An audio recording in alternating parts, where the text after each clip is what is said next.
Cleito Scatolin, boa noite, Samito. Por que não tentamos o Capixaba ou ele só joga contra o Timão? Cheguei agora, quais as novidades? O Corinthians tentou o Corinthians tentou, foi confirmado inclusive pelo Renan Lodge, né, que o Fabinho procurou o representante dele. Só que ele falou, tenho mais 2 anos de contrato, né? Ele disse. Então, mais 2 anos e meio. Falou, quem sabe um dia eu visto a camisa do Corinthians. O que eu sei é que o Corinthians tentou um empréstimo em relação ao Renan Lodge. O Corinthians tentou o empréstimo do Acosta, até agora não conseguiu. Tá tentando do Thales. Quem mais que eu trouxe para vocês que o Corinthians tentou o empréstimo e não conseguiu? Mas antes, ainda falando de lateral esquerdo, o Corinthians tentou o Wendel, não conseguiu. Tá? O Corinthians fez uma consulta ao Atlético Mineiro pelo Arana. Inclusive, a informação não foi nem minha, foi da ESPN, mas depois eu apurei que o Corinthians fez uma consulta por empréstimo, não conseguiu. Quem mais, vocês lembram? Né? O Gabriel Paulista, né? Acho que o Corinthians não conseguiu também, mas lateral esquerdo, o Corinthians tentou o empréstimo do Arana, não conseguiu, tentou contratar o Wendel, não conseguiu, acho que nesse caso é até em definitivo, porque o contrato dele está para acabar, né? Tentou agora o Renan Lodge, e ele falou, né? Inclusive, abre aspas para ele aqui, ó, a única coisa que eu sei é que o Fabinho, o diretor do Corinthians, entrou em contato com o meu empresário, que falou da minha situação aqui.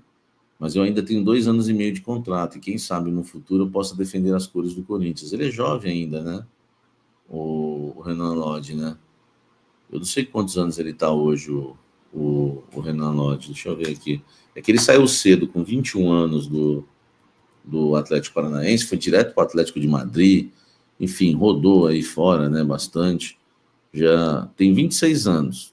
Então, ele terminando o contrato dele lá, ele faz 27 em abril, tá?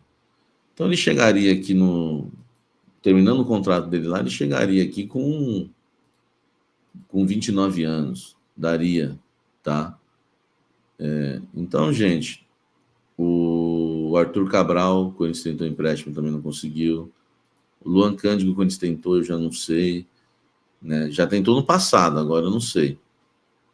Então, no caso aí do Renan Lodge, né? Um amigo aí perguntou do Juninho Capixaba, né? Juninho Capixaba, que já foi do Corinthians, né? É bom jogador, mas ele dá umas rateadas tem hora, hein, velho? Eu não sou muito fã do Juninho Capixaba, não. Gostaria mais do Renan Lodge. O Luan Cândido seria legal, porque ele joga também de zagueiro, mas, né? Estamos falando que tem de realidade, né? Eles tentou o Wendel, consultou o Atlético em relação ao empréstimo do Arana, não rolou. Agora do Renan Lodge também não rolou, né? O próprio confirmou. A gente aguardar, mas o Corinthians está em busca de um lateral esquerdo. E, sinceramente, cara, a gente precisava ver o Palácios, né? Porque será que a gente precisa de um lateral esquerdo? Acho que não tem outras prioridades. A prioridade é lateral esquerdo. Por exemplo, a cúpula corintiana, Fabinho e companhia, eles consideram que um lateral esquerdo hoje é mais prioridade que um zagueiro. Eu não acho isso. Corinthians é escalado com Donelli no gol, Léo Maná, João Pedro Tchoca, Kaká e Hugo. No meio-campo, já vou falar o posicionamento tático para ganhar tempo. Vamos lá. Léo Maná, claro, né? João Pedro Tchoca, ministro da Educação, Hugo. Depois, meio-campo. Corinthians iniciou o jogo no 4-3-3. Meio-campo. Charles na direita. Anote esse nome. Charles na direita. José Martínez centralizado. E na esquerda, Alex Santana. Na linha da frente, no trio de ataque da frente, Thales Magno na esquerda. Anote esse nome também. Depois vocês me perguntem por quê. Héctor Hernandes de centroavante e Romero na direita. Então, olha só. 4-3-3. O que aconteceu? O Red Bull Bragantino resolveu marcar alto a saída de bola do Corinthians. E o Corinthians teve uma dificuldade tremenda para sair jogando. Primeiro porque o Kaká é ruim com a bola nos pés. O José Martínez de primeiro volante a gente sabe que ele tem sérias dificuldades. O Charles fazendo uma partida horrorosa. O Corinthians só tomando pressão. O Red Bull Bragantino, na esquerda, o Capixaba atacava por dentro, como lateral, subia, atacava por dentro e deitava para cima do Charles. Na direita, né, é Hurtado, né, o lateral deles, passava todas porque o Thales, preguiçoso, não estava querendo marcar.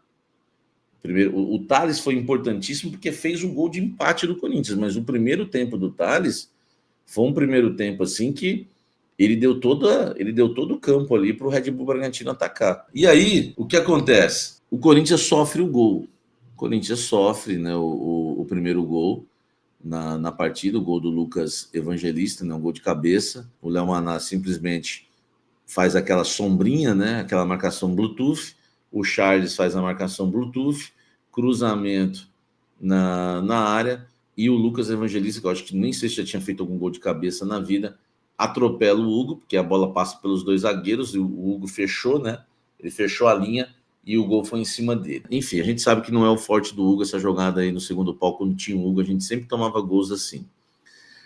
O Corinthians sofre o gol, depois o Corinthians, na sequência, tem aquele lance, né, em cima do Romeirão da Massa.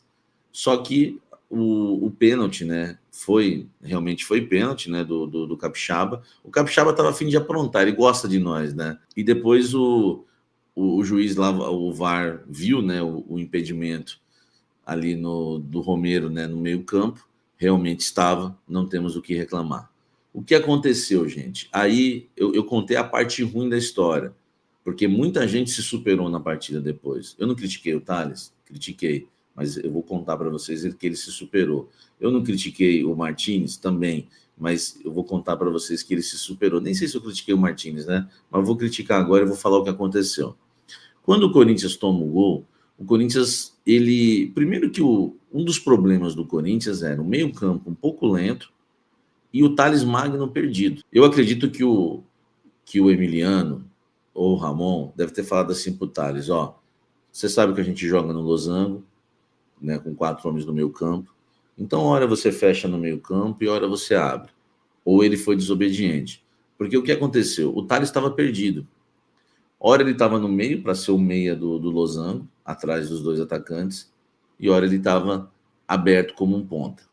E na questão da marcação, então, mais perdido ainda. Quando o Corinthians sofre o gol, o Thales passa a jogar mais para o meio. O que me dá a entender, porque a gente nunca sabe exatamente de fato. Você tem que depois ouvir o que o treinador falou para a gente realmente ter a certeza. O que me dá a entender é que o Corinthians começou no 4-3-3, perdeu o meio-campo para o Red Bull Bragantino na questão numérica, e quando sofre o gol, o Emiliano e o Ramon falam para o Thales, ó, agora você vai ficar no meio. Ele passa a jogar mais centralizado, atrás dos atacantes.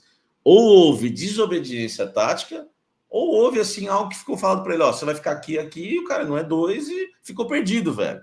Entendeu? Porque quando ele ia para o meio, o Hurtado passava. Quando ele tentava jogar aberto, os caras saíam jogando por dentro. Então, o Thales foi um pivô do primeiro tempo, de um primeiro tempo ruim do Corinthians, junto com o José Martins. Só que no primeiro tempo, e aí vem a mão do treinador, que é importante, o que eu imagino que o Emiliano fez? Ele pensou o seguinte, eu vou colocar o Martins, que a saída de bola dele tá ruim no meio, vou melhorar a saída de bola com o Alex Santana, e como o Charles estava tomando um baile do Juninho Capixaba, eu vou deixar o Martins na direita para parar o Juninho Capixaba. Ali, velho, o Corinthians igualou o jogo e até ficou superior. Para mim, foi a grande sacada, né? Foi a mexida ali, né? O famoso, né? Eu, graças a Deus, não tenho malícia, foi o dedo do treinador realmente, né? Que fez o Corinthians melhorar. Então, assim, o Martins não estava bem como primeiro volante. O Martins passa a ser o Martins vira um Elias jogando na direita, porque aí mudou. O Martins, que estava aqui até tomar o gol, passou para jogar aqui na direita. Além de marcar e barrar as subidas do Juninho Capixaba, porque o Martins, ele é louco, ele subiu. Quando ele subiu, ele não deixou o Capixaba vir por dentro, que era o que estava confundindo a marcação do Corinthians. O Corinthians faz isso com o Mateuzinho. Você vê que o Corinthians não fez com o Maná hoje. O Corinthians não conseguiu fazer aquela jogadinha que eu falei que é top. Carrilho vai para o fundo e o Mateuzinho arma por dentro. Com o Maná não dá para fazer. É característica de jogador, velho. O Maná não sabe atacar por dentro. Horroroso. Entendeu? Depois eu falo sobre isso. Deixa eu falar do Martínez aqui primeiro. Na questão do Martínez, o que o Corinthians fez? O Emiliano fez. Ele tira o Martínez de primeiro volante, que dá uma saída de bola ruim, coloca o Martínez na direita, que ele não fica responsável pela saída de bola. Pô, teve uma hora que me deu raiva, velho. O goleiro não sabe chutar a bola? O goleiro pega a bola, põe na pequena área e dá pro Martínez sair jogando. Pensa que vai sair tocando, o cara dá um bicão pra frente. Um bicão pra frente, o goleiro não sabe fazer? Pô, mas que cada loucura, né, velho? Eu tava meio pilhado já, mas aí depois as coisas foram melhorando. Quando o Martínez joga do lado direito, ele começa a subir pro ataque. É o Elias, virou o Elias, o Martínez. Pô, deu caneta, velho. Ele deu uma caneta no... Quem foi que ele deu a caneta? Foi no Pita? Acho que foi no Isidro Pita, não lembro quem que ele deu a caneta. O Martínez, o Martínez virou o Elias, velho. Caneta, parecia um Jusilei, lembra? Enfim. E aí, meu irmão, o Corinthians melhorou. Melhorou por quê? Porque o Alex Santana deu a saída de bola que o Corinthians precisava. O Martínez barrou as subidas do Juninho Capixaba, que era um dos melhores jogadores que estava armando o jogo, na verdade, para o Red Bull Bragantino. E o Charles foi para a esquerda. E aí, no intervalo, veio um checkmate. Por quê? O Charles, quando foi para a esquerda, também continuou ruim. Entendeu? O Corinthians tinha um meio campo que estava dando errado. As peças não encaixaram. Só que aí, o Emiliano inverteu todo mundo. Melhorou o Alex Santana e melhorou o José Martínez. Mas não funcionou com o Charles. Aí ele põe o Rian. E o Rian entra para jogar exatamente ali, que foi outro acerto. O Rian fica na esquerda, o Santana ali de primeiro volante, e o José Martínez é louco saindo. Entendeu? Aí segurou o Maná, ele foi, é louco. E ele, quando é aquela velha história, eu vou na sua casa para você não vir na minha. Então ele começou a subir e o Capixaba não podia descer. E aí ele barra essa jogada do Red Bull Bragantino. E aí vem o Pedro Raul, para jogar de centroavante. E aí vem outra mexida do Emiliano. Que, cara, eu tava pensando isso comigo, velho, né, durante o jogo. É uma loucura isso, né? Porque parece que eu fico vendo o jogo como treinador. Cara, ele fez exatamente o que eu pensei que faltava fazer. Eu tava analisando o seguinte: o Thales de armador tava uma nhaca. Não dá. O Thales não sabe jogar de armador, porque ele prende a bola, não sabe soltar a bola na hora certa. Eu pensei comigo, cara, eu acho que o Romero faria essa função melhor que o Thales. Eu pensei isso, eu tenho certeza. Eu não sou o bom, não quero falar que sou o melhor taticamente, não sei o quê. Não, tenho certeza que muitos em casa aí que estão me assistindo, sei lá onde você está me assistindo agora, seja no carro, no trem, no ônibus, no trabalho, na portaria, enfim, talvez você pensou isso também. Aí o que acontece? O Romero vem fazer a armação para jogar Pedro Raul lá na frente com o Thales. Cara, melhorou as coisas. E claro, né, velho? Aí no segundo tempo, logo no início, aquele gol que sai na hora certa, meu irmão. Na temperatura certa, né? O Corinthians empata o jogo, né? Com o nosso querido Thales Magno. E, meu amigo, o Corinthians passou a dominar o jogo. Dominou por quê? Por conta das mudanças, por conta do esquema tático. E depois vem o checkmate. Qual é o checkmate? Né? Checkmate é quando sobe a plaquinha e aí, meu amigo, vem os dois jogadores que deram a volta por cima em 2024, para dar a volta por cima, né, em 2024, começar 2025 brilhando e para, né, enfim, ajudar o jogador, o Pedro Raul, né, a marcar o gol da vitória do Corinthians.